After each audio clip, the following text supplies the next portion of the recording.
जब टेम्परेचर हद से ज़्यादा बढ़ जाए तो फिर ज़िंदगी ख़त्म हो जाएगी। गर्मी और सर्दी दोनों ही जब हद से बढ़ जाती हैं तो फिर मौत का सामना करना ही पड़ता है हर जिंदा चीज़ को। और उन्हीं मरने वालों की लिस्ट में पौधे भी शामिल हैं। वो पौधे जो हमारे ऊपर डिपेंड करते हैं, मतलब हमारे घरों में छतों के ऊपर जो पौधे लगाए होते हैं वो हम पर डिपेंड कर रहे होते हैं कि उनको सर्दी से या गर्मी से कैसे बचाया जाए। अभी थोड़ी सी ठंडी हवा चलना शुरू हुई है, वरना कल तो तकरीबन 38 डिग्री टेम्परेचर था, मतलब 40 के करीब। और अगर 50 के ऊपर टेम्परेचर होने लगे, 55 से ऊपर अगर टेम्परेचर चला गया तो फिर इंसान और कोई भी पौधा ज़िंदा नहीं रह पाएगा। और अगर 60 डिग्री टेम्परेचर हो गया तो फिर ज़िंदगी का और इस दुनिया का ख़ात्मा हो जाएगा। लेकिन कुदरत ने हर चीज़ का बैलेंस बनाया हुआ है। इसी को तो कहते हैं कि कुदरत, रब की कुदरत। जब बहुत ज़्यादा गर्मी बढ़ने लगती है तो गर्म हवा चलने लगती है और फिर बारिश आने के चांसेस भी बढ़ने लगते हैं, तो फिर बिल आखिर बारिश आ ही जाती है। लेकिन जब खुश्क गर्मी पड़ रही हो और हमारे पौधों के पत्ते खुश्क हो रहे हों, ख़ास तौर पर ये जो खीरे के पौधे हैं या गर्मी की सब्जियों की जो बेलें हैं, उनके पत्ते बहुत नाजुक होते हैं, सनबर्न तो होने ही लगता है। नए पत्ते अच्छे अंदाज से खिल रहे होते हैं, लेकिन जैसे ही उनको गर्म हवा लगती है उनके पत्तों के ऊपर बर्निंग आने लगती है, जिसको सनबर्न कहते हैं। रूफ टॉप के ऊपर इसको बचाया कैसे जाए, ये काफ़ी मुश्किल है, क्योंकि खाली शेड बना देने से काम नहीं चलेगा। जैसा कि मैंने भी शेड बनाया हुआ, लेकिन यहाँ पर भी पत्तों के ऊपर बर्निंग आ रही है, जबकि इनके ऊपर सीधी सीधी धूप नहीं आ रही।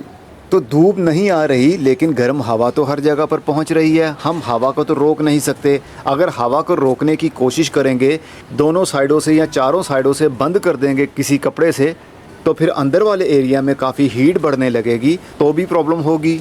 और अगर गर्मी के दिन में गर्म हवा चलेगी तो भी प्रॉब्लम होगी। रूफ टॉप के ऊपर तो ये परेशानी हमें हर साल झेलनी ही पड़ती है, एक ठंड के महीनों में और दूसरा गर्मी के महीनों में। और इसको बचाने के लिए सिर्फ़ और सिर्फ एक ही हल है कि वक्त के साथ साथ पानी का शावर, स्प्रे बोतल के अंदर पानी भरिए और हल्का हल्का सा शावर पत्तों के ऊपर, फूलों के ऊपर, पौधों के तने के पास में ज़रूर कर दिया करें, दिन में 3 से 4 बार। लेकिन इतना टाइम किसी के पास है ही कहाँ। हर कोई अपनी ज़िंदगी के मामलात में बहुत मसरूफ़ हो चुका है, और ये सब करना इतना आसान भी नहीं है जितना बातों में बताना कि स्प्रे बोतल में पानी भरो और स्प्रे करते रहा करो दिन में 3 से 4 बार पौधों के ऊपर। लेकिन जब इतने ज़्यादा पौधे हों और धूप में जब आप पौधों के ऊपर स्प्रे करने के लिए छत पर आएंगे तो पौधे तो ठंडे हो जाएंगे, लेकिन आपका सर गर्म हो जाएगा, आपकी बॉडी गर्म हो जाएगी, तो फिर आपको डिहाइड्रेशन हो जाएगी। तो इसलिए एक और तरीका है जिसमें थोड़ी सी राहत पौधे की जड़ को मिल सकती है। पौधे के पत्तों के ऊपर बर्निंग आ जाए, पौधा एक बार स्ट्रेस में आ जाता है, लेकिन पौधे की जान बचानी हो तो फिर हमें मल्चिंग का सहारा लेना पड़ता है। कल रात में ही मैंने ये जो पराली आप देख रहे हैं सूखी सूखी सी मिट्टी के ऊपर मैंने कवर की हुई है। जो फल बेचते हैं ना, उनके पास क्रेड होते हैं, उसके अंदर फल को स्टोर किया होता है ताकि वो गले भी नहीं और एरेशन भी उनको मिलता रहे। तो उनके पास ये मुफ्त में मिल जाती है, तो मुफ्त में ये पराली ले आइए और अपनी मिट्टी के ऊपर फैला दीजिए। 1 इंच, 2 इंच, 3 इंच जितनी हो आप उसकी लेयर कर दें। जितनी मोटी आप लेयर करेंगे उतना ही अच्छा आपके लिए भी होगा और आपकी मिट्टी के लिए भी। इस तरह मिट्टी के अंदर माइक्रोब्स जो ज़िंदा हैं वो मरेंगे नहीं सूरज की धूप की हीट की वजह से। और ये कार्बन का सोर्स भी है। आने वाले टाइम में ये स्लोली डिकम्पोज होता रहेगा पानी लगने की वजह से, मिट्टी लगने की वजह से। तो एक टाइम आएगा तकरीबन 1 महीने के बाद ये भी मिट्टी का एक हिस्सा बन जाएगा। लास्ट टाइम आपने देखा भी था, तकरीबन 1 महीना पहले मैं यही बातें आप लोगों को बता रहा था, तो वो वाला मटेरियल सारा डिकम्पोज होकर मिट्टी में शामिल हो गया और फिर दोबारा से हमें मिट्टी नज़र आने लगी। तो फिर से अब मैंने इसके ऊपर पराली की एक लेयर कर दी है। इस बार मैंने लेयर काफ़ी मोटी की है, तकरीबन 4 से 5 इंच मोटी लेयर मैंने कर दी है। मेरी मिट्टी के अंदर काफ़ी हद तक माइक्रोब्स हर वक्त रहते हैं और मैं उनको मारता नहीं हूँ और ना ही मैं मारना चाहता हूँ। मैं तो चाहता हूँ कि उनकी तादाद ज़्यादा से ज़्यादा बढ़े। इसलिए तो जो वेस्ट, जो मटेरियल, जो सब्जियों के छिलके मैं मिट्टी के ऊपर फैला देता हूँ वो जल्दी ही डिकम्पोज हो जाते हैं, मिट्टी का एक हिस्सा बन जाते हैं। आप जब अपनी मिट्टी के ऊपर कोई कचरा डालते हैं, इवन के सूखे पत्ते भी डालते हैं, वो भी जल्दी डिकम्पोज नहीं होते, वो कई हफ्तों तक, कई महीनों तक वैसे ही पड़े रहते हैं। लेकिन मैं ऐसा नहीं करता। मैं जो बैक्टीरिया कल्चर सेल करता हूँ बस उसी का 2 से 3 बार इस्तेमाल किया है मैंने, और उसके बाद मैंने माइक्रोब्स को खुराक देना शुरू कर दिया। मैंने अक्सर अपनी वीडियोस में बताया है कि माइक्रोब्स की खुराक क्या है। कार्बोहाइड्रेट्स, शुगर, ग्लूकोज़, अगर उनको ये टाइम पर मिलता रहेगा तो उनकी तादाद बढ़ती रहेगी और वो ज़िंदा भी रहेंगे। और दूसरा, अगर हम कोई भी मटेरियल डालते हैं मिट्टी के ऊपर या मिट्टी के नीचे दबाते हैं तो माइक्रोब्स उनको मिलकर जल्दी ही डिकम्पोज कर देते हैं और वो मिट्टी का हिस्सा बन जाती है, यानी कि खाद बन जाएगी। कल रात में मैंने तरबूज के छिलके और खरबूजे के छिलके भी डाले थे। ये आप देख सकते हैं, एक छिलका अभी ऊपर रह गया है। इस तरह के बहुत ज़्यादा छिलके इसके नीचे मौजूद हैं। ऊपर मैंने पराली से इसको कवर कर दिया है। और ये छोटे छोटे से पौधे जो आप देख रहे हैं, ये सदाबहार के पौधे यानी विंका के पौधे मैंने ट्रांसप्लांट किए थे और आने वाले टाइम में ये भी बड़े हो जाएंगे और फिर इनको भी फूल लगना शुरू हो जाएंगे। तो इस तरह छोटे पौधों की हिफाजत भी हो जाती है और मिट्टी को एक खाद भी मिल जाती है, मिट्टी कवर भी हो जाती है। ये देखिए, अभी भी खरबूजे के छिलके हैं, लेकिन अभी दूसरी छत पर काफ़ी धूप है। तो जैसे ही 5 से 6 बजे का टाइम होगा, मैं ये छिलके लूँगा और उसी मिट्टी के ऊपर रख दूँगा और ऊपर से पराली से कवर कर दूँगा। ये एक तरीका है कि आप अपने पौधों को छतों के ऊपर स्ट्रेस से बचा सकते हैं। जब तक पौधे की रूट्स अच्छी रहेंगी तब तक पौधा बर्दाश्त करता रहेगा और ऊपर से पौधे की ग्रोथ एक बार रुक भी जाए लेकिन नई ग्रोथ फिर से शुरू हो जाएगी। लेकिन गर्म हवा का एक ही हल है, अगर आप मिस्ट सिस्टम लगा लें। लेकिन अब वो मिस्ट सिस्टम या फोगर सिस्टम कौन कौन लगाए, महंगा काम पड़ जाता है ना।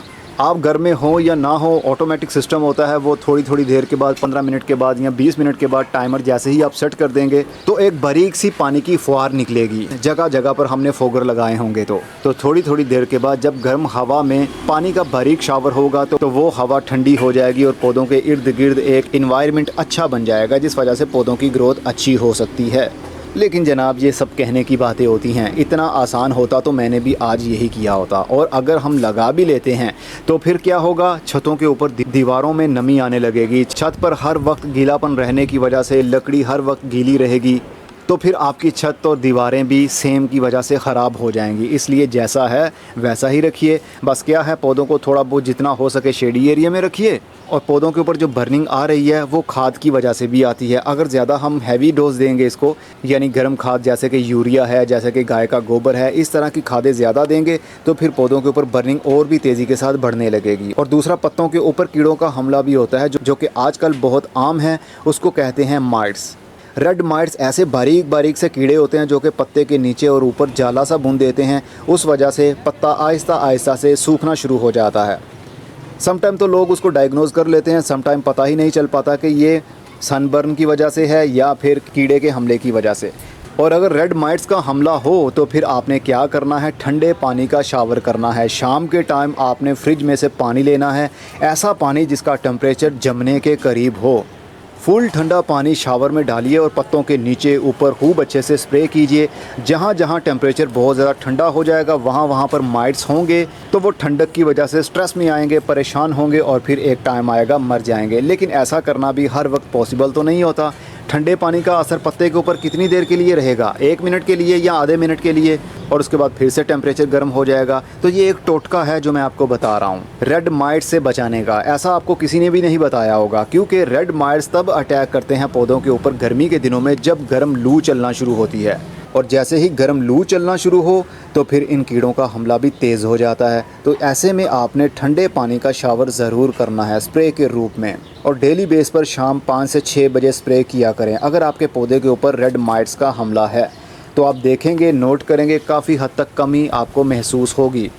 बस आज का कोई ख़ास टॉपिक नहीं था, लेकिन गर्मी के ऊपर तो बात करना बनती ही थी। तो बातें करते करते ही बात में से बात निकलती है, क्योंकि मैंने जो बोलना होता है वो मैं स्क्रिप्ट नहीं लिखता, बस कैमरा ऑन करता हूँ और बोलना शुरू कर देता हूँ। जो जहन में आ रहा होता है वो आप लोगों के साथ शेयर करने लगता हूँ। इस तरह आपके बहुत सारे सवालों के जवाबात भी आपको मिल जाते हैं। अब मैं चलता हूँ, अगली वीडियो में फिर किसी नई इन्फॉर्मेशन के साथ मिलेंगे। तब तक अपना बहुत सारा ख्याल रखिएगा। खुदा हाफिज़।